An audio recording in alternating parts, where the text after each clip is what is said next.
আমরা এই ফ্যাসিবাদ মুক্ত বাংলাদেশে প্রথমবারের মতো স্বস্তির একটা নিঃশ্বাস ফেলে আমরা একটা শান্তিপূর্ণ ইফতার আজকে সমবেত হয়েছি। সেজন্য আল্লাহর কাছে শুকরিয়া আদায় করি যে আল্লাহ আমাদেরকে এই মুক্তির ব্যবস্থা করে দিয়েছেন। আমরা আজকে শ্রদ্ধার সাথে স্মরণ করি এই গণ অভ্যুত্থানের নিহত সকল শহীদদের। আমরা সুস্থতা কামনা করছি আহত সকল আমাদের সহকর্মী এবং সহযোদ্ধা নেতৃবৃন্দ।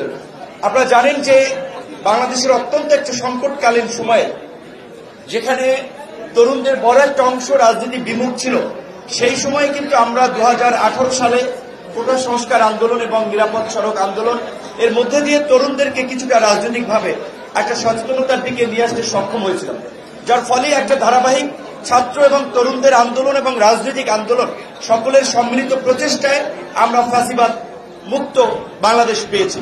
আজকের এই ফ্যাসিবাদ মুক্ত বাংলাদেশে যেন নতুন করে কোনো ফ্যাসিবাদ তৈরি না হয়, নতুন করে আমাদের জন্য কোনো সংখ্যা তৈরি না হয়, সেজন্য আমাদেরকে সর্বশেষ আব্বাস সাহেব যেটা বলেছেন এটাই আসলে বাস্তবতা, যে আমরা এখানে সব রাজনৈতিক দল মত পথের ভিন্নতা থাকা সত্ত্বেও যেমন একই টেবিলে আমরা বসে ইফতার করছি, আমরা এখানে সমবেত হয়েছি।